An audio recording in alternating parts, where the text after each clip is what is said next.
Bienvenidos.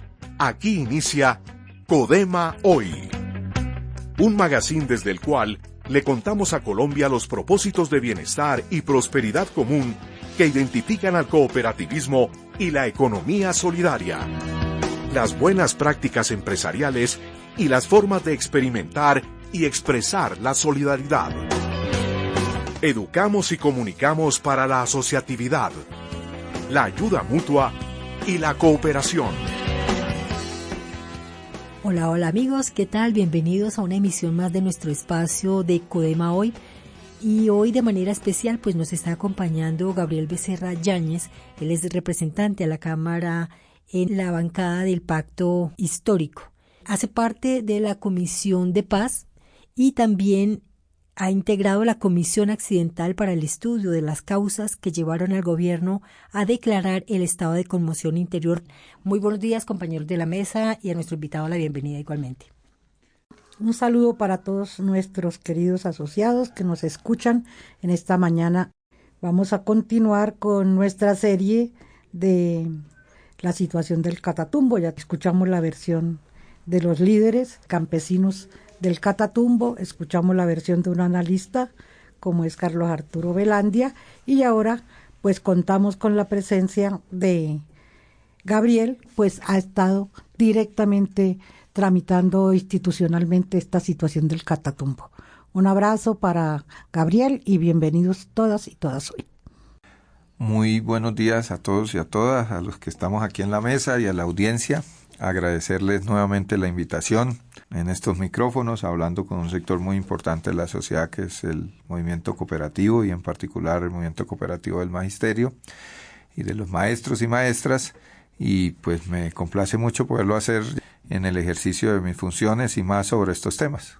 Representante, nos alegra mucho tenerlo acá por lo que han sido esos estudios que ha hecho la Comisión Accidental en esta declaratoria de conmoción interior que ha decretado el gobierno desde el pasado mes de enero.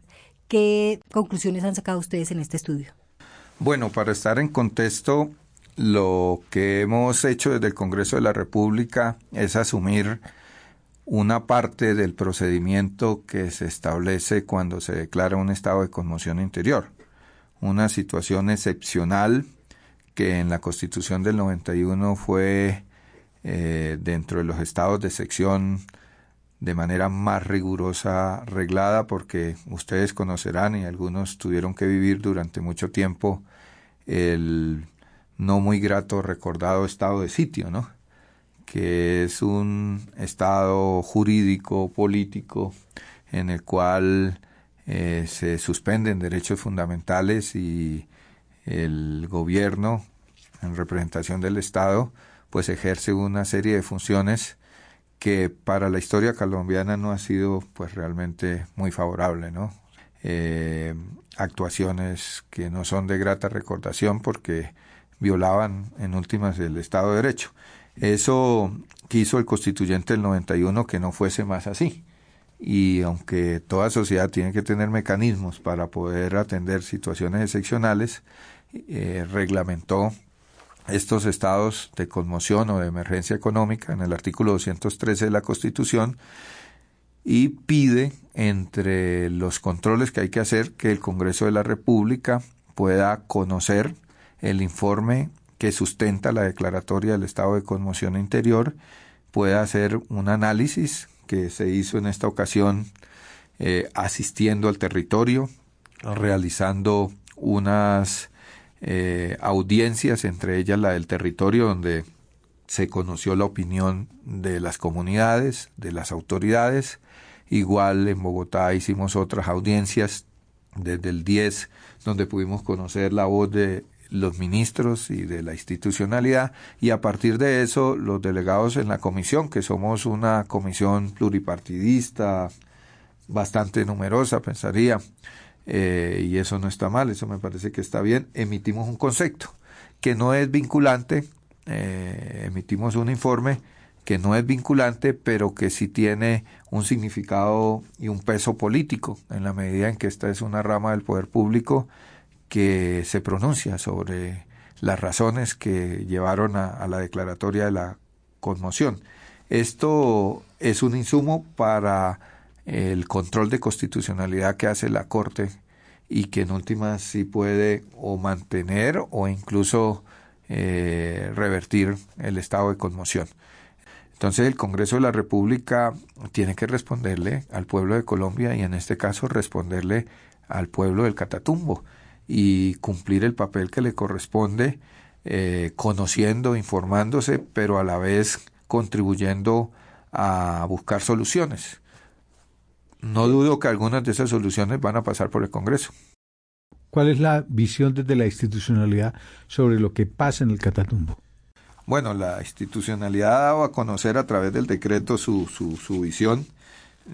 En una buena parte yo la comparto, pero lo que pasa en el Catatumbo es el reflejo de una situación nacional que no se ha podido resolver, ligada a los temas del conflicto no solamente armado, sino el conflicto económico, político y social.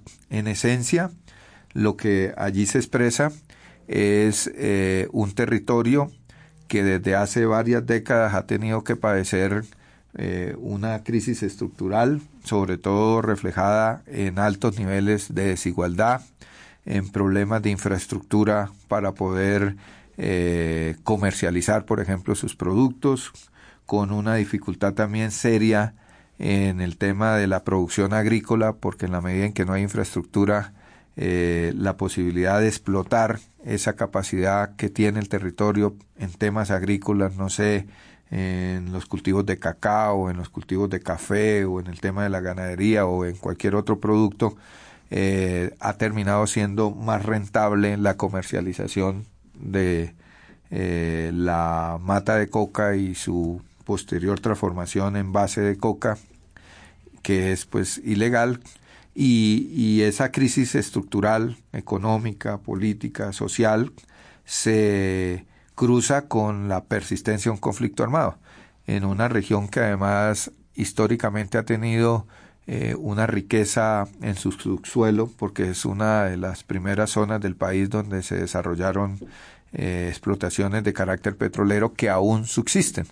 Pero es realmente sorprendente que a pesar de llevar décadas en eso, de haber contribuido a generar riqueza a la nación, hoy tú vas de Cúcuta a Tibú y te encuentres con una carretera que es realmente bastante atrasada, sin condiciones dignas, y eso ha sido así, porque no sé si ustedes lo saben, pero yo soy cucuteño.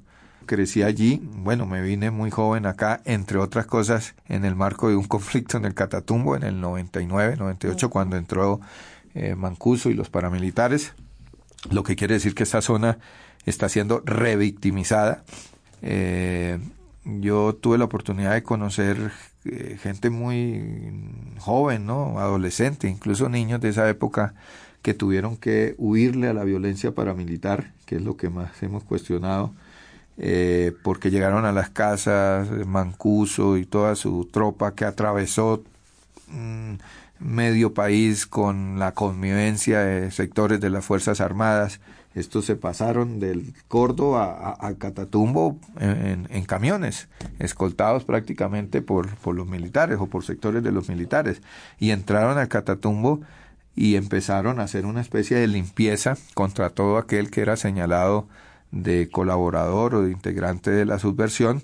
Y yo tengo amigos que en aquel momento tuvieron que huir, que sus padres no alcanzaron a huir. Por ejemplo, concejales de la Unión Patriótica fueron masacrados en el 99 en La Gabarra, eran concejales del municipio de Tibú, porque La Gabarra es un corregimiento, en Campo 2, que es un corregimiento también del municipio de Tibú, y ellos alcanzaron a salvarse porque se fueron al monte y pasaron a Venezuela y retornaron a sus territorios, y ahorita tuvieron que hacer lo mismo, pero porque el ELN iba pasando casa por casa con una lista y los iba llamando y les iba a hacer lo mismo. Entonces, estas personas han sufrido una revictimización, pero pues también está el cuestionamiento de la población a una fuerza que se reclama del campo insurgente y que está actuando con un procedimiento que lo que conocimos era un procedimiento de grupos de extrema derecha, fascistas, criminales, como como los paramilitares, que hoy lamentablemente se está reproduciendo también en estas organizaciones.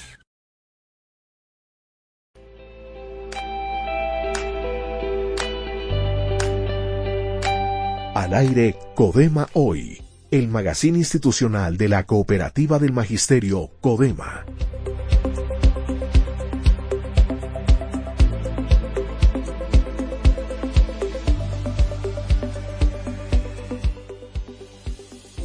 El Departamento de Crédito de la Cooperativa informa a nuestros asociados y asociadas la fecha límite para solicitar el crédito de pago de deudas con otras entidades hasta el lunes 24. 6 décadas de experiencia, liderazgo, vocación de servicio y fidelidad con los principios cooperativos, viviendo el espíritu de la solidaridad, abrazando el presente de asociados, familias y comunidades para seguir construyendo entre todos un futuro sostenible.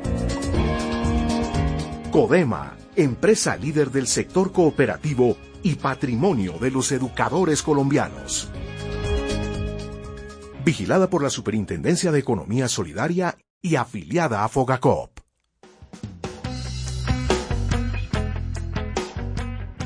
La cooperativa Codema quiere hacer un llamado. El llamado que hacemos es, frente a los Juegos 60 años de Codema, está circulando un plegable con información de los Juegos que no es oficial y no se ha publicado en nuestras redes sociales ni en la página de la cooperativa. Solicitamos de manera respetuosa atender únicamente las comunicaciones a través de los canales y medios oficiales. Espere próximamente más información. Esto en general para todas las comunicados que hacen referencia a Codema.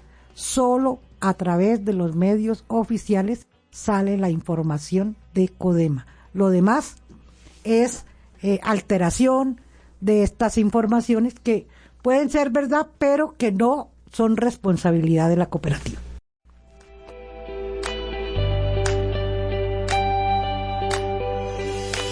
Están escuchando Codema Hoy.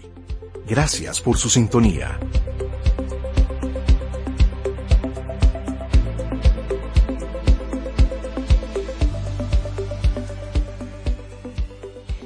Representante, siendo usted miembro de la Comisión de Paz del Congreso, en estos 2 años largos que ya lleva el gobierno del presidente Gustavo Petro, este tema de la paz, ¿cómo puede analizarla, lo que ha venido pasando en otros territorios, por ejemplo, en la zona del Pacífico, hacia el sur del país? ¿Cómo se ha podido avanzar en ese proyecto de la paz total dentro del Plan Nacional de Desarrollo?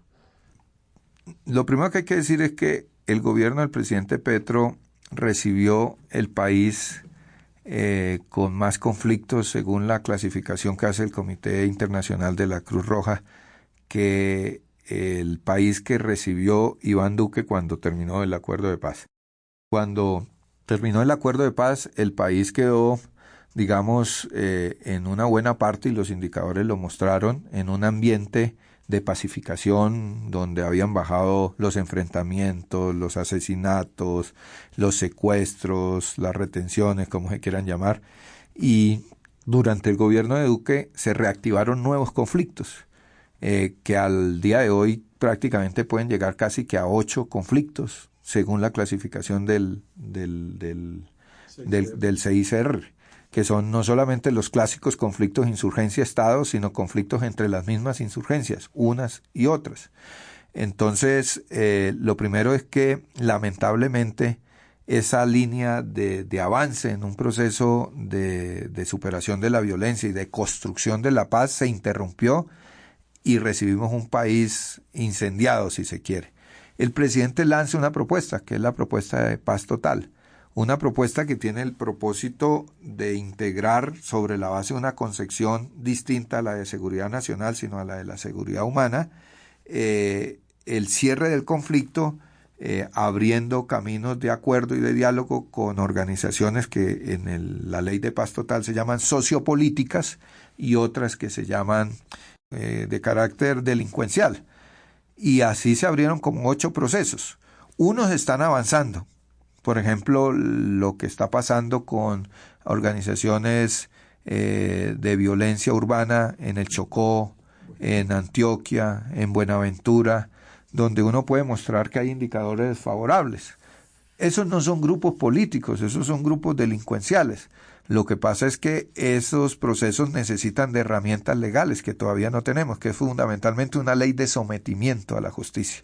O sea, una ley donde se pueda llegar a acuerdos con esos grupos en términos de que ellos entregan las armas, se movilizan y puedan recibir algunos beneficios, algo que es totalmente lícito en muchas sociedades y que quiere pasar un poco en el contexto de la justicia transicional, y otros de carácter político que son fundamentalmente los del ELN, que yo diría que era el proceso principal, y otros con las llamadas disidencias.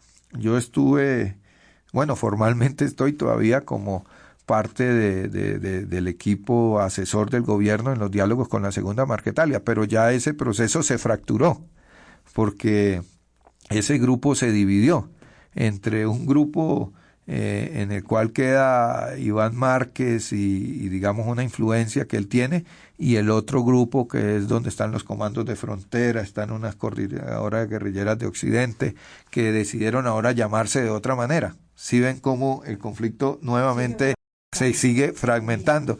Entonces eso realmente no ha podido dar los resultados que el gobierno ha esperado. Yo lo digo como miembro del gobierno. Y creo que la política de paz total debe ajustarse. O sea, hay intenciones y hay propósitos que son válidos, que hay que insistir, pero creo que también hay cosas que hay que ajustar, tendiendo la mano del diálogo, pero a la vez fortaleciendo la presencia del Estado, que no es solamente militar. En esa lógica, nos decía el líder campesino que un poco las plataformas sociales del Catatumbo están hablando de qué condiciones materiales en territorios concretos se pueden construir conjuntamente entre las comunidades y el gobierno. Es decir, ellos no están por la lógica de que les entreguen comida, de que les den plata, de que les llegue el Estado con cajas y demás, sino que en el territorio, cómo es que vamos a organizar la seguridad, cómo vamos a garantizar la soberanía alimentaria, cómo vamos a garantizar la economía hacia los mercados locales o regionales. En esa solicitud, en esa visión que tiene los pobladores, que es lo más importante en el conflicto del Catatumbo, cómo se ajustan los decretos de conmoción a ese querer. Sí, en el tema alimentario y agrícola por lo menos hay 3 decretos que ayer explicaba muy bien nuestra ministra de Agricultura, Marta Carvajalino, que tienen como propósito coayudar a que haya un retorno con garantías. Y tiene que ver con condonación de créditos, tiene que ver con estímulos a la producción, con la compra de las cosechas de manera directa e inmediata, generar condiciones para que la gente que no quiere que le regalen nada, porque es gente con una cultura de laboriosidad muy grande, digamos, allí no hay el campesinado, ni allí ni en ningún lado es vago, digamos, un campesinado le gusta es trabajar y ganarse sus cosas. Entonces, lo que se está haciendo en la política de conmoción interior con estos decretos es generar condiciones para que proyectos que ya venían siendo discutidos con el gobierno. Ustedes han oído hablar de eso que se llama el Pacto del Catatumbo, ¿no? El Pacto del Catatumbo, que seguramente tendrá dificultades, se necesita más participación de la gente, etcétera, etcétera. Pero lo cierto es que el Pacto del Catatumbo condensa unos ejes estratégicos de desarrollo para el territorio, en donde yo quisiera resaltar sobre todo el tema de la política de sustitución de cultivos, porque es que si no se resuelve el problema de los cultivos ilícitos en el Catatumbo y se reactiva una economía campesina, productiva, con apoyo real al campesinado, pues el campesinado va a seguir preso de la economía ilegal. Ahora, el campesinado tiene mucha desconfianza con el Estado. con el Estado en general, sea el gobierno que sea, incluyendo nuestro gobierno. Y lo que no puede hacer el gobierno en esta ocasión, y es una gran responsabilidad que tiene el gobierno, es incumplirle a la comunidad. Entonces necesitamos que aquí haya una presencia de las instituciones del Estado, de la ANT, de todas las agencias que existen en el campo de la reforma rural integral para poder garantizar eso. Pero hay otros proyectos en temas de salud, en temas de educación, pues hay un proyecto que está paralizado, pero ya está aprobado, ya están los recursos, ya está todo, que es la construcción de una infraestructura para la Universidad del Catatumbo. Están las vías que yo les decía, las vías que comuniquen a Cúcuta, con Tibú, con Ocaña, y que nos integren a la región Caribe, que están formuladas, pero que las condiciones de la violencia no han permitido que se ejecuten. Doctor Becerra, ¿cuál ha sido la reacción de las diferentes fuerzas políticas que integran el Congreso de la República frente a esta emergencia del Catatumbo? La aspiración es que se coloque al pueblo del Catatumbo y a sus intereses por encima de las diferencias políticas. Creo que no hay que actuar con mezquindad. Esta no es una tarea ideológicamente solamente de quienes hemos defendido, no sé, la reforma agraria desde las posturas de izquierda o el progresismo. No, yo creo que el Catatumbo podría ser un buen laboratorio para un diálogo y para un acuerdo nacional. Pongámonos de acuerdo en ayudarle al campesinado del Catatumbo independientemente de las condiciones políticas e ideológicas. Con ese espíritu se produce el informe de la Cámara de Representantes. Digamos, es que en este país hemos intentado ya muchas vías. Entonces, algunos quieren retornarnos, por ejemplo, al discurso de la militarización y de los bombardeos y de los miles de soldados. Ya hay miles de soldados en el Catatumbo, hay más de 10.000 soldados en el Catatumbo. Y usted puede llenar eso con otros 10.000 y puede bombardear y puede hacer lo que quiera, pero esa fórmula ya se aplicó, esa medicina ya se aplicó y esa medicina no dio resultados. Entonces el problema es más complejo. Con esto nosotros no estamos diciendo que el Estado renuncie a su misión constitucional de ejercer el control del territorio y, si es posible, pues el control de las armas en el Estado única y exclusivamente, que es una característica de cualquier Estado moderno, democrático. No, eso hay que hacerlo. Pero si usted cree que el problema del Catatumbo o el problema del Chocó o el problema del Cauca lo va a resolver a punta de soldados, tanques, ametralladoras, pues lo único que va a hacer es agravar la situación. Lo que nosotros estamos pidiendo es que haya una respuesta integral en la cual la conmoción interior siente las bases, porque tampoco la conmoción es una varita mágica que te va a resolver en 90 días, que es la primera etapa que permite la Constitución y se puede extender por 2 periodos más con unas condiciones. De un momento a otro va a resolver el problema. Nosotros queremos insistir mucho desde el pacto, desde la UP, que prestemos en primer lugar atención humanitaria, mirar cómo la gente se le garantiza la vida, cómo los que están confinados dejan de estar confinados, cómo la gente va retornando, cómo se garantizan unos mínimos humanitarios y se le exige a los grupos armados que los respeten, que respeten la población civil, a los niños, a las mujeres, a la misión médica, etcétera, etcétera. Pero eso no es suficiente, eso tiene que estar acompañado pues ya de las medidas estructurales en temas económicos y de política social. Representante Gabriel Becerra Yáñez, gracias por acompañarnos en esta mañana de domingo con este completo informe del trabajo legislativo que se hace desde el Congreso de la República, usted haciendo parte de la Cámara de Representantes. Muchos éxitos hacia adelante en este tiempo que resta de gobierno. A ustedes, a la cooperativa y a los maestros y maestras y a la opinión en general que están allá en este domingo en sus casas escuchando. Estamos geográficamente lejos del Catatumbo, pero desde el punto de vista de los intereses de nuestra sociedad, estamos en el Catatumbo. Son nuestros hermanos, es nuestra gente. Lo que pasa en el Catatumbo le pasa a Colombia y necesitamos ayudar a construir una solución que no sea pues las medidas equivocadas que se han tomado desde hace mucho tiempo. Creo que hay que ayudar, hay que aportar, y un gran aporte es estar informado y acompañar las medidas que no solamente reclamen violencias y fuerzas, sino que también soluciones estructurales a los problemas de estos compatriotas de la frontera colombo-venezolana. Muchas gracias.